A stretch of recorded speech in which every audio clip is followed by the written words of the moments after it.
Dieu a jeté Satan hors du ciel à cause de son péché et de sa rébellion.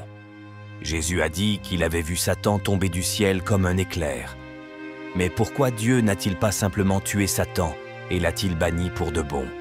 Pourquoi Satan existe-t-il encore? Dans la vidéo d'aujourd'hui, nous découvrirons la vérité derrière pourquoi Dieu ne peut pas et ne tuera pas Satan ou ses anges déchus. Satan est une figure biblique bien connue dans la société moderne. Ce que la plupart des gens ne savent pas cependant, c'est que le mot Satan signifie adversaire ou ennemi. Il peut aussi signifier le déchu. Remarquez que son nom n'est pas celui qui est tombé, mais plutôt un déchu, ce qui implique une présence continue. Cela suggère qu'il tombe continuellement. Il devient constamment plus sombre et plus méchant. Le livre de l'Apocalypse dit qu'il a été jeté dans un abîme sans fond. Cela signifie qu'il tombe constamment. C'est ce que l'orgueil fait de vous. Cela vous rend de plus en plus mauvais. Si vous ne traitez pas l'orgueil dans votre vie, il vous détruira. Proverbe 16, verset 18, dit que l'orgueil précède la destruction. Veuillez noter que la destruction n'est pas toujours la mort, car David a dit dans le psaume 103, verset 4, que Dieu rachètera votre vie de la destruction. La destruction peut se produire dans votre vie alors que vous êtes encore en vie. Votre orgueil peut détruire vos relations, vos finances et les opportunités que Dieu vous met devant vous. Alors, comment pouvez-vous inverser cela? Par l'humilité. Satan, aussi connu sous le nom de Lucifer pour certains, est le vieux tentateur qui a essayé de tromper l'humanité en désobéissant à Dieu depuis des milliers d'années. Satan a commencé comme un ange au ciel, créé par Dieu pour sa gloire et sa louange. Mais Satan n'était pas content de simplement servir et adorer Dieu. Non, il voulait être servi et adoré. Il voulait être considéré comme égal, voire supérieur, à Dieu Tout-Puissant. À cause de cela, Satan a organisé une rébellion au ciel. Il a rassemblé une armée d'anges et a détourné leurs intentions opposées à celles de Dieu. Ces anges sont connus sous le nom d'anges déchus. Remarquez que ce ne sont pas des démons, car les démons sont des esprits sans corps qui errent sur la terre. Mais les anges déchus étaient autrefois des anges, mais maintenant, ce sont des anges dans les ténèbres. La guerre au ciel était féroce. D'un côté, l'archange Michel et son armée de guerriers angéliques. De l'autre, Satan sous la forme d'un énorme dragon avec des milliers et des milliers de démons.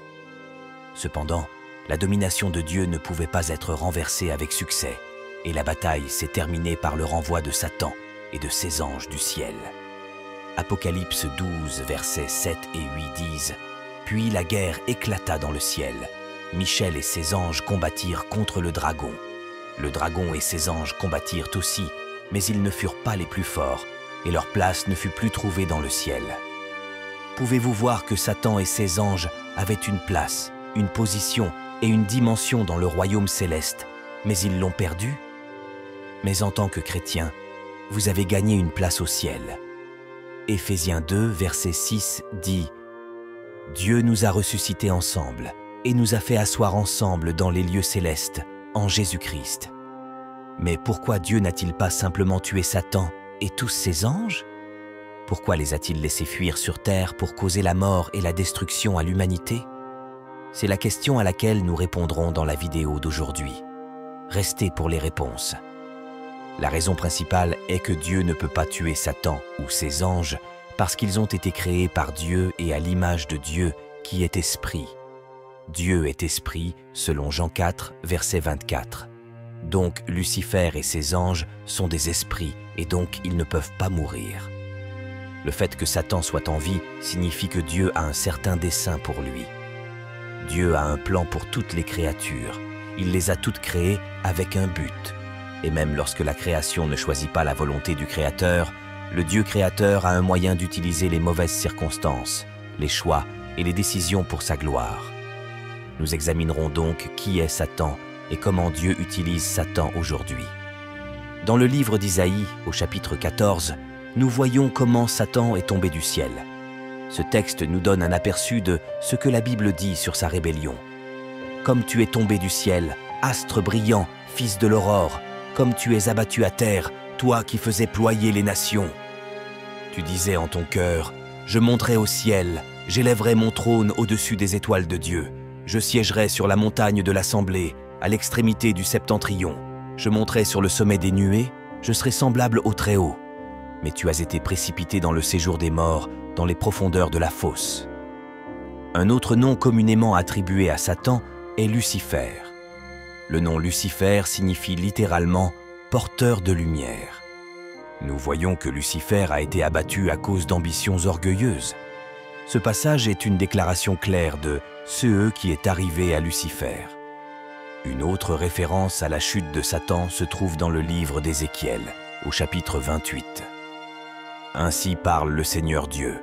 Tu étais le sceau de la perfection, plein de sagesse et parfait en beauté. Tu étais en Éden, le jardin de Dieu.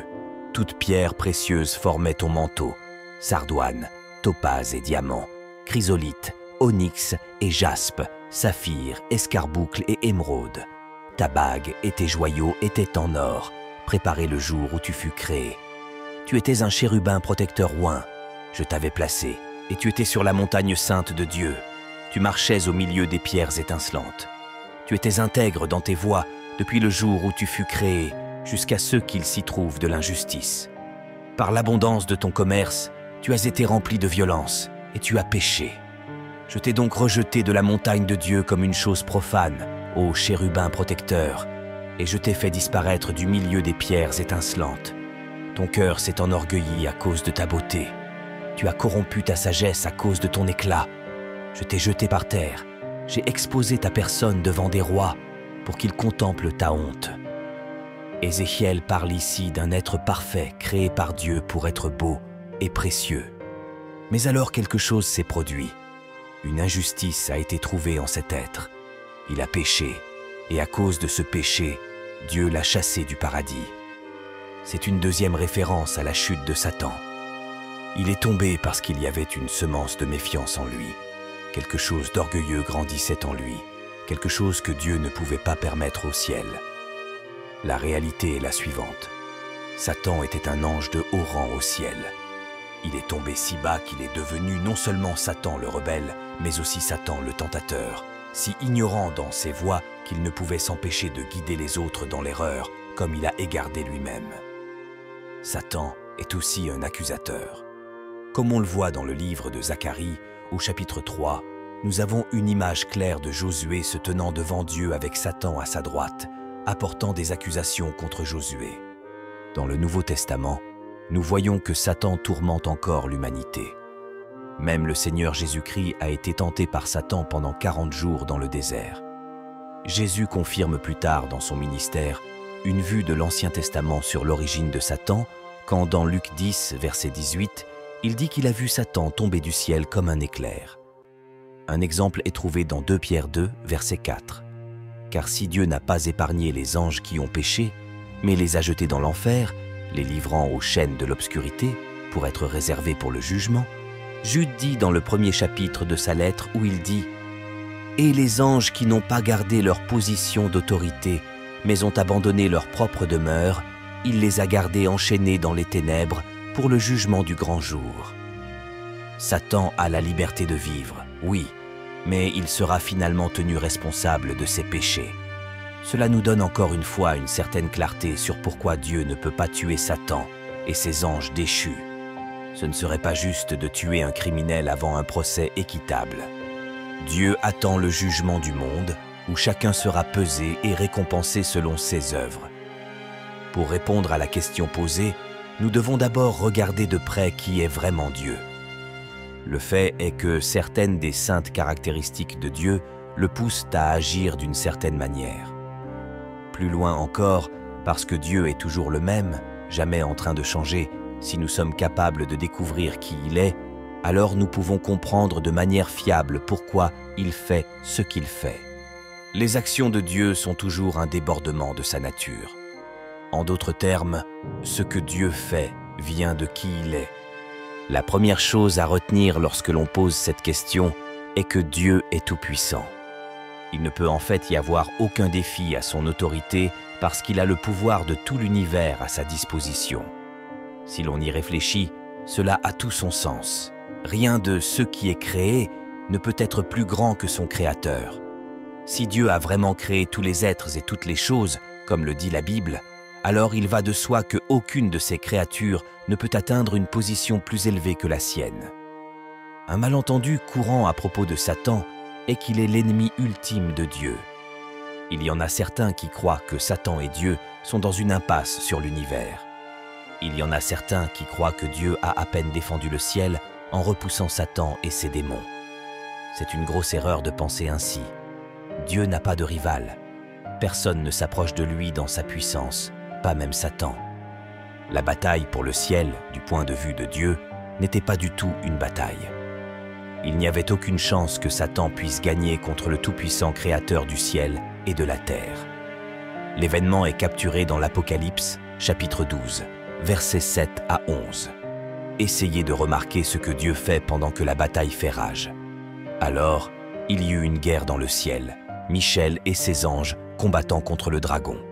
Et le dragon et ses anges se battaient aussi, mais il fut vaincu, et il n'y eut plus de place pour eux dans le ciel. Et le grand dragon fut jeté bas, le serpent ancien, appelé le diable et Satan, celui qui égare le monde entier. Il fut jeté sur la terre, et ses anges furent jetés avec lui. Et j'entendis une voix forte dans le ciel, disant « Maintenant le salut et la puissance et le règne de notre Dieu et l'autorité de son Christ sont venus, car l'accusateur de nos frères a été jeté bas, lui qui les accusait jour et nuit devant notre Dieu. Et ils l'ont vaincu par le sang de l'agneau et par la parole de leur témoignage, car ils n'ont pas aimé leur vie jusqu'à craindre la mort. » Il y a quelque chose de beau à découvrir à propos de la nature de Dieu dans le fait qu'il ne tue pas Satan sur le champ. Cet acte de miséricorde montre que Dieu aime ses créatures même quand elles ne l'aiment pas en retour. La deuxième chose que nous devons comprendre à propos de qui est Dieu, c'est qu'il sait tout. Chaque petit détail apparemment insignifiant de l'univers est connu intimement par Dieu. Il n'y a pas d'exception à cette déclaration. Dieu a une compréhension complète de chaque individu et de chaque situation et choix que chaque individu fait. Cela signifie que Dieu a une perspective comme aucun autre être dans le monde. Il est capable de voir pleinement les deux côtés de n'importe quelle histoire. La Bible ne dit pas grand-chose sur pourquoi Satan a fait ce qu'il a fait. Elle indique qu'il est devenu jaloux et orgueilleux de Dieu. La nature omnisciente de Dieu signifie qu'il connaissait les pensées et les motifs de Satan et de ses démons en détail complet. Il comprenait parfaitement pourquoi Satan a fait ce qu'il a fait. Cela nous montre une fois de plus un aspect incroyable de la nature de Dieu, la compassion. Un père ne punit pas un enfant s'il comprend pourquoi l'enfant a fait ce qu'il a fait. Un père aimant donne à ses enfants plusieurs chances de corriger ce qu'ils ont fait de mal. Une des raisons pour lesquelles Dieu ne peut pas tuer Satan et ses adeptes est qu'il comprend complètement pourquoi Satan a fait ce qu'il a fait. Pour nous, cela semble de la folie, mais Dieu savait pourquoi Satan s'est rebellé et il a eu de la compassion pour lui. Donc, cela signifie que même si nous ne comprenons pas pourquoi Dieu peut permettre à Satan de rester en existence avec ses anges, Dieu comprend. Il comprend parfaitement pourquoi il fait ce qu'il fait. La liberté de choix est un don donné par Dieu à toute sa création. En bref, plutôt que d'utiliser sa puissance impressionnante pour forcer toute la création à l'adorer, il donne à chaque créature individuelle le choix de le suivre. Ce don a été étendu à toute la création et à toutes les créatures, y compris les anges. Parce que les anges étaient les destinataires du don de la liberté de choix, il existait toujours la possibilité qu'un jour, un ange ou un groupe d'anges utilise son don pour choisir de ne pas suivre Dieu. Pourquoi Dieu a-t-il donné la liberté de choix? Était-ce nécessaire? Le fait est que la liberté de choix est un ingrédient essentiel dans l'amour véritable. Vous ne pouvez pas aimer quelqu'un ou avoir une bonne relation avec quelqu'un si vous n'avez pas le choix de le faire. L'amour ne peut pas être forcé, il doit être donné à un autre par choix. Pour cette raison, Dieu, qui désire que sa création l'aime de son propre choix, leur donne la liberté de choix, sachant parfaitement que certains choisiront de ne pas l'aimer en retour. Le problème qui se pose à cause de la liberté de choix est le suivant. Si Dieu punit et tue chacun de ceux qui exercent le don que Dieu leur a donné d'une manière qu'ils n'approuvent pas, leur a-t-il vraiment donné un choix? Vous n'avez pas vraiment de choix si l'une de vos deux options est attachée à la punition certaine de la mort. Non, la liberté de choix exige que la possibilité de la rébellion et de la rédemption reste en existence. Donc, parce que Dieu est juste et équitable, il choisit de respecter le choix de Satan d'abandonner sa position au ciel. Il ne sera pas renversé, mais il n'éliminera pas ceux qui choisissent mal. Il y a une autre théorie sur la raison pour laquelle Dieu a permis à Satan et à ses démons de vivre après leur rébellion. Si nous lisons les récits évangéliques de la vie de Jésus dans le Nouveau Testament, nous voyons que Satan avait un rôle à jouer dans le voyage de Jésus vers la croix. Se pourrait-il que même si Satan avait rejeté Dieu, Dieu allait quand même l'utiliser pour accomplir sa mission ultime de débarrasser le monde du péché? La première fois que Satan apparaît dans le Nouveau Testament, c'est quand il tente Jésus dans le désert. 3 fois, Satan vient à Jésus avec diverses tentations. Jésus tient bon en citant des Écritures au tentateur. Jésus est devenu le premier être humain à résister à ses commentaires tentants. Cette section cruciale de l'histoire de Jésus prouve qu'il était digne de mourir pour le péché. Pourquoi? Parce qu'une seule personne innocente peut prendre la place d'une personne coupable. Lorsqu'une personne innocente prend la place d'un criminel en prison, l'innocence de cette personne est transférée à la personne coupable. Elles échangent leur place. Le plan de Dieu était de transférer la sainteté de Jésus à l'humanité pécheresse. C'est ce que Jésus a fait sur la croix. Il est devenu péché et il a placé sa sainteté sur nous. La tentation et la réussite contre la tentation ont prouvé que Jésus était digne de porter le péché du monde. Peut-être est-ce pour cela que Dieu a laissé partir Satan, pour qu'il puisse prouver que Jésus était digne de sa tâche. Le deuxième rôle majeur que Satan joue dans l'histoire de Jésus est dans sa tentation de Judas Iscariote, l'homme qui trahirait Jésus et le livrerait aux autorités pour être crucifié. Vous êtes-vous déjà demandé comment Jésus aurait pu mourir pour les péchés du monde si quelqu'un ne l'avait pas livré pour être crucifié? Le rôle de Satan dans la vie de Jésus était d'entrer dans Judas et de le faire douter du pouvoir de Jésus, à tel point qu'il le livre pour qu'il soit tué. Peut-être que Dieu a laissé Satan vivre pour qu'il puisse convaincre Judas de tuer Jésus afin qu'il puisse sauver le monde du péché. Satan était un ange au ciel qui s'était rebellé contre l'autorité de Dieu. Il a réussi à rassembler une vaste armée d'anges qui ont partagé sa rébellion contre Dieu. Ils se sont battus pour le ciel, et au lieu d'être tués, ils ont été jetés hors du ciel comme des exilés. Pourquoi Dieu ne les a-t-il pas tués pour leur rébellion?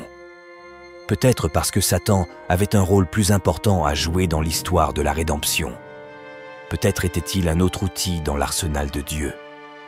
Peut-être que Dieu aime tellement Satan qu'il voulait lui donner une chance de se retourner et de le suivre à nouveau. Peut-être que l'amour de Dieu était si grand qu'il a donné à Satan tout le temps du monde pour corriger ses erreurs. Nous savons que l'amour ne peut pas exister sans choix, et le désir de Dieu est que toute la création l'aime. Par conséquent, Dieu donne la liberté de choix à la création, et avec la liberté de choix vient aussi la possibilité de rejet. Dieu ne peut pas tuer tous ceux qui ne le choisissent pas. Cela annulerait la liberté de choix qui mène à l'amour. Dieu choisit de permettre à Satan et à ses démons de vivre parce que Dieu est amour, et l'amour est extrêmement patient.